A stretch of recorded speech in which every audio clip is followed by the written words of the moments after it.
मेरी इच्छा ये है कि मैं पाकिस्तान में जाऊं और 5 माला ले जाऊं, वहाँ पीएम को, सीएम को, महात्मा को, प्रेसिडेंट को माला पहनाऊं और एक माला सबसे बड़ी उम्र का कोई मोमडन है उसको पढ़ाऊं, सबसे गले मिल के आऊँ हम, और वो एक ही है। होली के ऊपर, त्यौहार पर, दीपावली पर हिंदू मुस्लिम हमारे घर आते हैं और हमारे लोग ईद बकरीद उस टाइम आज मतलब पूरा मिलजुल के काम करते हैं। ये सभी जातियों को बराबर मानते हैं और यहाँ तक अपने पोते की भी शादी इंटरकास्ट की है। कम खाओ, कम सो, ज़्यादा जियो, हम सब एक ही, सबका मालिक परमात्मा है। मुसलमान उसको परवरदिगार कह देते हैं, हम परमात्मा कहते हैं। जब तक जियो लोगों की, गरीबों की मदद करो, सेवा करो और मौत आए तो आराम से मर जाओ। जैसे फौज से आए 62 में इनको वापस भी फौज में जाना पड़ा था। ठीक है। हाँ, चाइना का जो वार हुआ तो आपको वापस भी तो बुलाया था सेना ने। बुलाया। और कितने दिन रह कर आए थे उस टाइम? कितने दिन रहे थे? दोबारा गए तब 6 महीने, 8 महीने, 9 महीने, 1 साल भर? 40 के टाइम पे वापस भेज दिया था। इन्होंने क्या रिजर्व ले लिया था 54 में? मैं रिजर्व आ गया था फौज में से। फौज में रिजर्व भेजा कुछ इस नंबर से लेकर इस टाइम तक भारत के पास इतना पैसा नहीं था कि हम सेना का वजन उठा सकें।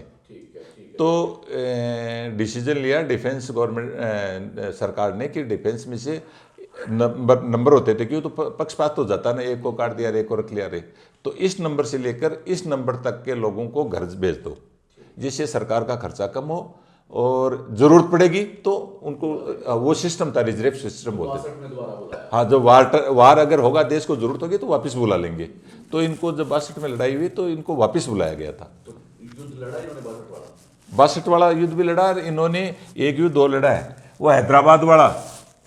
हैदराबाद में नवाब ने जब वो भारत में विलय नहीं कर रहे थे, हाँ। तो आपकी बटालियन हैदराबाद गई थी। हाँ।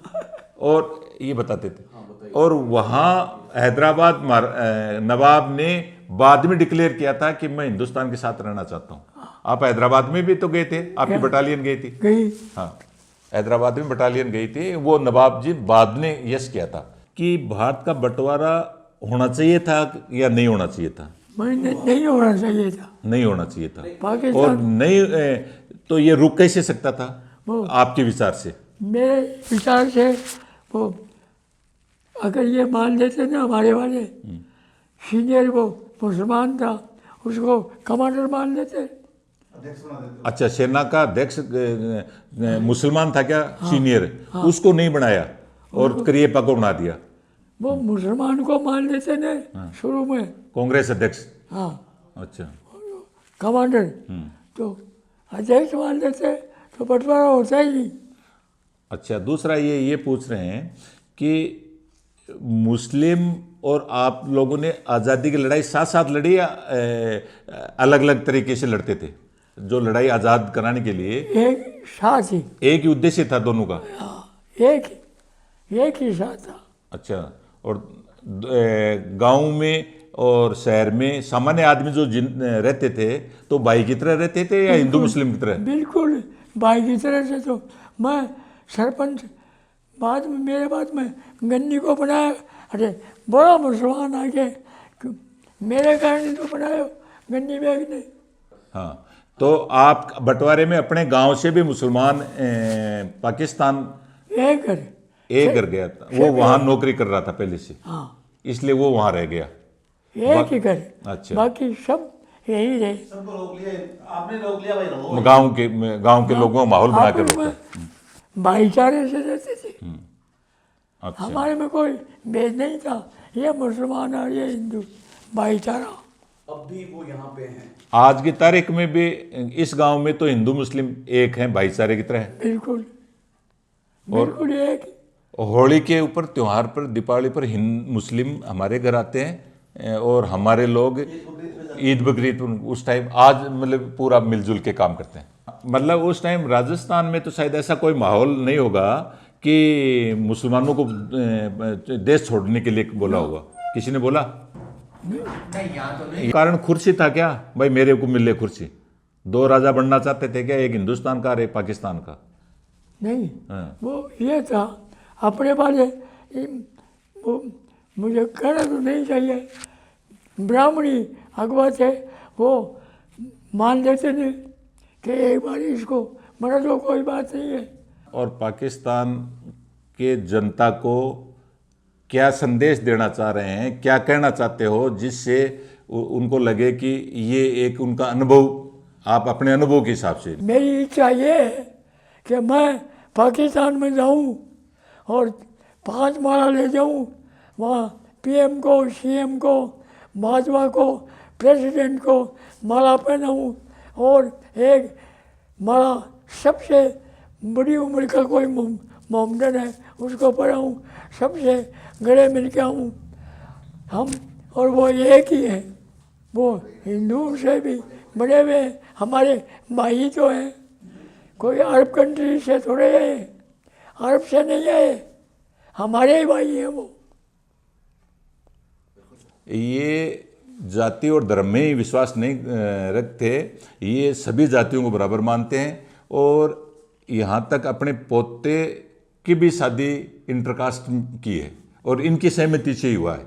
और हम राजी खुशी, बच्चों की खुशी के लिए पोते ने ये कहा कि भाई हम दोनों शादी करना चाहते हैं, तो इनकी अनुमति से ये अपने साथ पढ़ने वाली लड़की से साथ शादी करके आए हैं।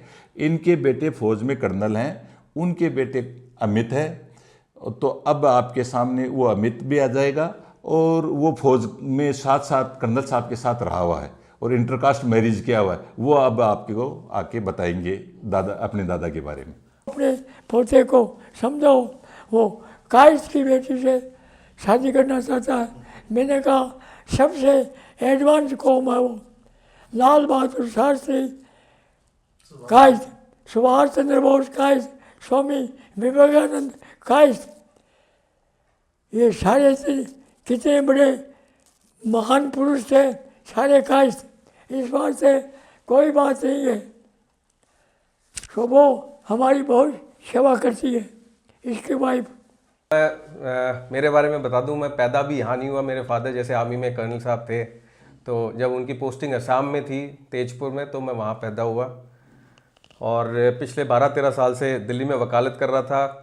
कोविड की वजह से मेरे को गांव आने का मौका मिला और दादाजी के साथ ही रहने का और उनकी सेवा करने का। कुछ लगभग 1.5 साल पहले मैं आ गया था और 12 महीने हो गए मेरी वाइफ को भी मेरे साथ यहीं पे आके और दादाजी के साथ रहते हुए। मैं ये कहूँगा, ये इसलिए नहीं कि ये मेरे दादाजी हैं और मैं इनका पोता हूँ और ब्लड रिलेशनशिप है हमारा एक दूसरे का। मैं ये कहूँगा, किसी को जिंदा अगर महात्मा गांधी को देखना हो तो यहाँ आ सकते हैं वो। सुबह इनका रूटीन रहता है 6-6:30 बजे उठना। बाल्टी इनकी परमानेंट सी है, एक पहले लोहे की हुआ करती थी लेकिन वो भारी होने की वजह से मैंने उसको प्लास्टिक की बाल्टी में इनको कन्वर्ट करवाया और प्लास्टिक की बाल्टी लेके ये अपने खेत तक, जो हमारा पास में छोटा सा खेत है, उसमें जाते हैं। रास्ते में जो भी कचरा मिलता है उसको उस बाल्टी में डालते हैं, फिर उसको जो खेत में पिट सा बना रखा है उधर डिस्पोज ऑफ करते हैं। 2-3 घंटे खेत में काम करते हैं। इस उम्र में भी 99 ईयर्स के होने वाले हैं नवंबर में। और फिर आते हैं, आके इनका रूटीन रहता है हाथ वाथ धोना, नहा धो के अपना खाना खाना और फिर कुछ ना कुछ पढ़ना, न्यूज़पेपर, बुक्स, कुछ ना कुछ पढ़ते ही हैं। दिन में कोई इनका रेस्ट वगैरह नहीं है।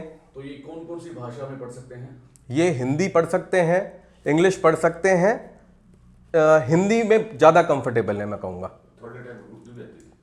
पहले जो मैंने सुना ये उर्दू भी समझ पाते थे। फ़िलहाल मेरे को इसका ज्ञान नहीं है कि ये, क्योंकि इनके पास बुक्स वगैरह तो उर्दू की कोई फ़िलहाल तो है नहीं, लेकिन जो सुनने में आया था कि उर्दू भी पहले पढ़ लेते थे। ये टीचर रहे हुए हैं आज़ादी से पहले और आज़ादी के बाद ये आर्मी में जैसे रहे हुए हैं, ताऊ जी ने बताया अभी। और उसके बाद तो एमएलए और प्रधान, गांव के अनअपोज्ड सरपंच सबसे पहले यही रहे थे, और कोऑपरेटिव बैंक्स के चेयरमैन, अनाज मंडी जो सीकर की है, पूरे राजस्थान की पहली मंडी जो सुनने में आ रहा है जो आई थी, वो इन्हीं की देन है। एक ग्रामीण महिला शिक्षण संस्थान है 52 बीघा में बनी हुई हमारे सीकर में ही, वो भी इन्हीं की देन है। जमीन भी कटवाई, इन्होंने ज़मीन कटवाई, वहाँ पे चंदा लिया, 52 बीघा। और आज बहुत बड़े इंस्टीट्यूट है वो, जहाँ पे गाँव की लड़कियाँ अलग अलग सब्जेक्ट्स में, अलग अलग ग्रेजुएशन, पोस्ट ग्रेजुएशन, ये सारे सब्जेक्ट्स हैं वहाँ पे। समाज का वो तबका है जिसको हम थोड़ा सा, कुछ लोग मानते हैं कि वो निचला तबका है, कुछ छुआछूत का जो, या वो हमारे साथ ना बैठे ना खाए पिए, उनके उत्थान के लिए कुछ कार्य किए हैं इन्होंने, उसके बारे में बताइए। देखिए, मैं तो अभी पिछले, जैसे मैंने कहा, साल भर से ही यहाँ रह रहा हूँ गाँव में, तो मैं जब भी लोगों से मिल रहा हूँ तो उनके मुंह से ज़्यादा सुन रहा हूँ कि आपके दादाजी ने, ख़ास तौर से जो वाल्मीकि समाज के लोग हैं, वो ये कह रहे हैं जो हमें कुएं से पानी भी नहीं पीने देते थे, और जो एक पॉन्ड टाइप का था जानवरों के पानी पीने के लिए, उसमें हम लोग वहाँ से घड़ा भर के ले जाते थे। और इसको आपके दादाजी ने, उनके भी, क्योंकि पूर्वजों ने बताया दादा के बारे में उन्हें, तो कि वहाँ से पानी जो हम ले जाते थे जानवरों के पॉन्ड से पीने के लिए, उसमें दादाजी ने एक बार देखा कि एक कुत्ता पानी पी रहा है, और वहाँ पे 2 औरतें पानी लेने के लिए आई घड़ा लेके। तो दादाजी ने बोला, आपके यहाँ कोई कंस्ट्रक्शन वगैरह चल रहा है? तो उन औरतों ने जवाब दिया, नहीं जी, पीने के लिए ले जा रहे हैं।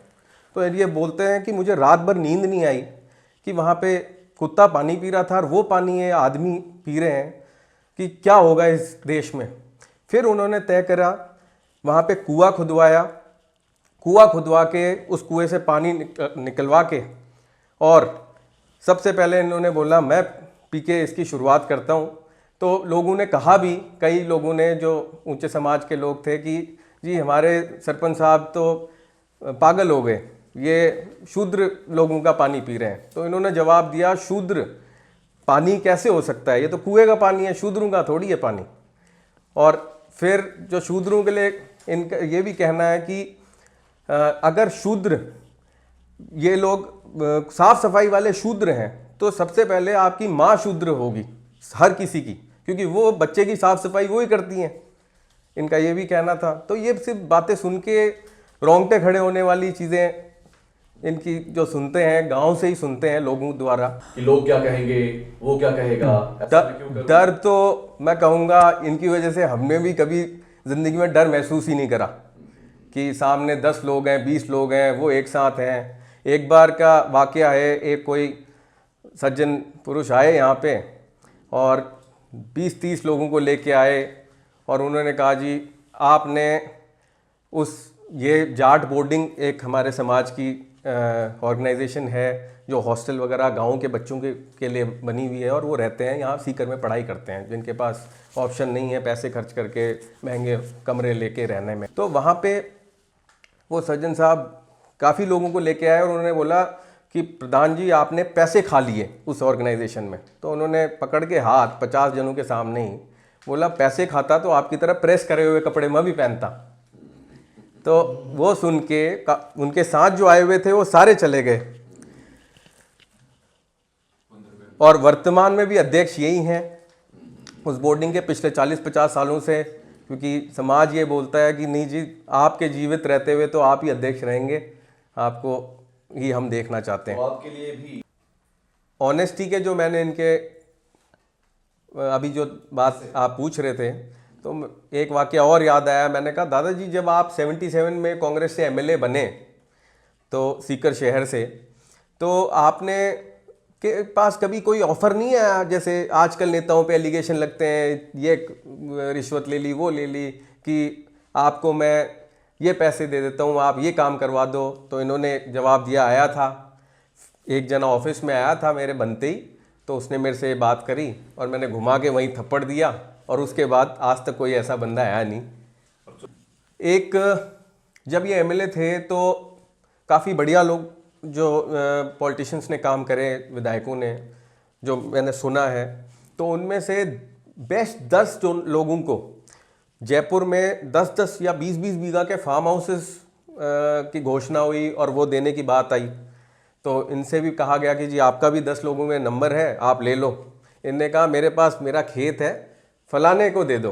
तो किसी ने कहा वो फलाने को तो कोई जानता नहीं है, आपको जानते हैं और आपका ही लिस्ट में नाम है, ले लो। तो इन्होंने कहा नहीं चाहिए। अब अगर वो चीज़ें सोचते हैं आज के हिसाब से, तो आप समझ सकते हैं कि जयपुर के एयरपोर्ट के पास अगर फार्म हाउस किसी को मिल रहा है। कम खाओ, कम सो, ज़्यादा जियो।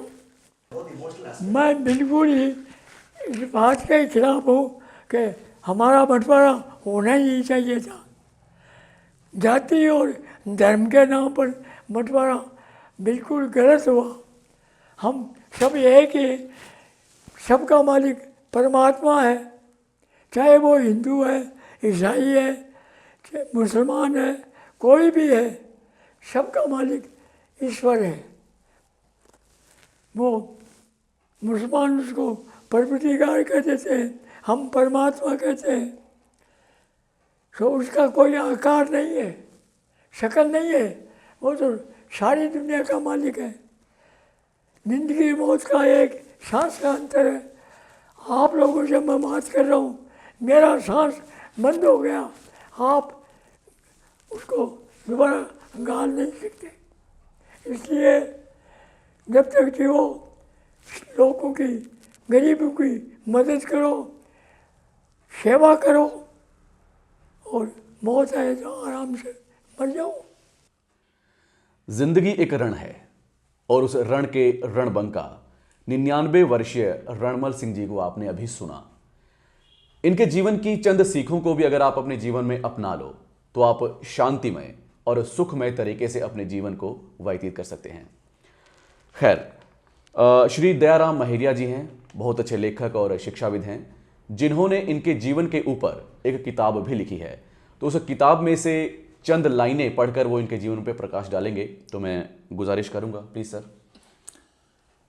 मनुष्य का जीवन एक कहानी की तरह से है। महत्वपूर्ण यह नहीं है कि वह कितनी लंबी है, परंतु यह है कि वह कितनी अच्छी है। पूज्य रणमल सिंह जी की जीवन कहानी लंबी भी है और अच्छी भी है। अष्टावक्र ने लिखा है, 20 वर्ष की आयु में व्यक्ति का चेहरा प्रकृति की देन है, लेकिन 50 वर्ष की आयु का चेहरा उसकी अपनी कमाई है। पूज्य रणमल सिंह जी की समाई की कमाई आप देख रहे हैं कि 99 वर्ष की उम्र में भी ये चुस्त दुरुस्त है, जोश के साथ होश भी है। ऐसे ही लोगों के लिए राजस्थानी में एक भजन है, उसका मुखड़ा है, बिन जारिए हंस हंस बोल बातां थारी रह जासी, सौदागर तू सोमे मत जाग टांडो थारो लद जासी। इन सौदागर का तो जब टांडा लग जाएगा, अर्थात जब जीवन यात्रा समाप्त हो जाएगी, तब भी इनकी बातें रह जाएंगी। कहना चाहूँगा, कभी नहीं रण दीनता, कभी नहीं रण छोड़, रणबंका जग जूझते रणमल सिंह बेजोड़। आप लोग यहाँ पर पधारे, शेखावाटी शूरवीरों की धरती है। थार के मरुस्थल के प्रवेश द्वार शेखावाटी सीकर में हम आपका स्वागत करते हैं। स्वागत है मारा मनडारा पावनिया, भला तो पधार्या मारे धोरा वाले देश। और इस धोरों वाले देश में पधारो मारे देश की अभिव्यक्ति करते हुए आप हमारे आग्रह पर पधारे। और रणमल सिंह जी पर जो हमने पुस्तक लिखी है, मैंने शताब्दी पुरुष रणबंका रणमल सिंह, वो मैं आपको भेंट करना चाहता हूँ। हमें भी बहुत अच्छा लगा यहाँ आके, और इस बुक के लिए आपका बहुत बहुत धन्यवाद। और आपने हमें अपना टाइम दिया, उसके लिए आपका बहुत बहुत धन्यवाद। और हम आपकी अच्छी सेहत की कामना करते हैं। हम चाहते हैं कि आप कई 100 साल जिएं और लोगों को संदेश देते रहें। आपका बहुत बहुत धन्यवाद। प्रणाम। ये बड़ा प्रणाम।